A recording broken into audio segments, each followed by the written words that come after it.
देख रहे हैं कि 2005 से श्री नीतीश कुमार जी के नेतृत्व में बिहार में एनडीए की सरकार चल रही और आधारभूत संरचनाओं को सशक्त करने के लिए सड़क, स्वास्थ्य, शुद्ध पेयजल और इस तरह की कई चीज़ें हैं जिसको कि विगत 15 वर्षों में हम सबों ने बिहार में उसको कायम किया, बिहार में आधारभूत संरचनाओं को अधिष्ठापित किया। और आप जान रहे थे कि बिहार में पेयजल के मामले में 2005 के पहले की क्या स्थिति थी।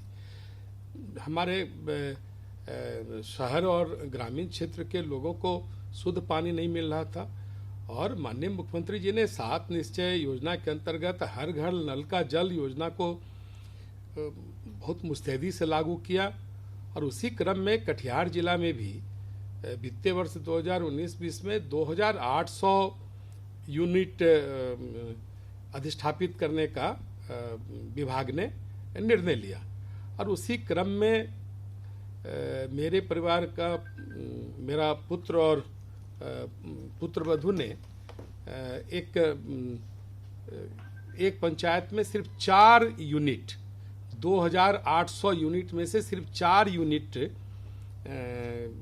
का जो निविदा की प्रक्रिया है, जो पीडब्ल्यूडी का जो टेंडर कोड है उसके अंतर्गत उसने ली और 2019 के नवंबर-दिसंबर माह में कार्य भी प्रारंभ हुआ और 1 वर्ष पूर्व सितंबर 2020 में ये कार्य पूर्ण भी हो गया और आज तक सुचारू रूप से उन चारों नलों से जल आपूर्ति आम लोगों को मुहैया कराया जा रहा है।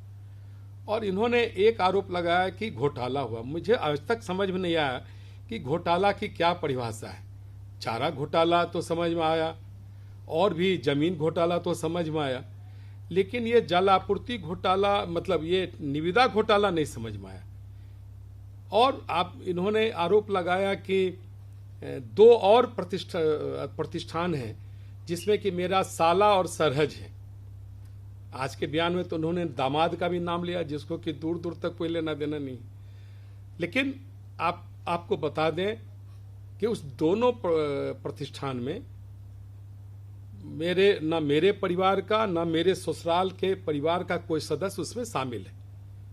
मेरा ससुराल में मात्र मेरा एक साला है जो अपने भागलपुर में वो रोजी रोटी अपना कमा रहा है। उसको किसी प्रकार के इस तरह के निविदा और ठेकेदारी से कोई दूर दूर तक लेना देना भी नहीं। और इस तरह से गलत बयानी करके झूठी बातों को प्लांट करके और मुझे और मेरे सरकार को जो बदनाम करने का साजिश है, इस साजिश को पूरी जनता समझ रही है। और आपने देखा कि नल जल योजना के माध्यम से पूरे बिहार के लोगों को आज शुद्ध जल आपूर्ति की जा रही है। योजना सफल हो रही है। योजना का अधिकतम कार्य संपन्न भी हो गया है। कुछ एक जगह कार्य बाकी है तो उसको भी माननीय मुख्यमंत्री जी के निर्देश पर उस योजना को की पूर्णता के लिए आवश्यक कार्रवाई की जा रही है। और ऐसे समय में इस तरह के मतलब कि हल्के आरोप को लगाना और इसके घोटाला का नाम देना, तो मैं तो जानता हूं आखिर उनके जुबान पर बार बार घोटाला शब्द क्यों आ रहा है, ये बिहार की जनता समझ रही।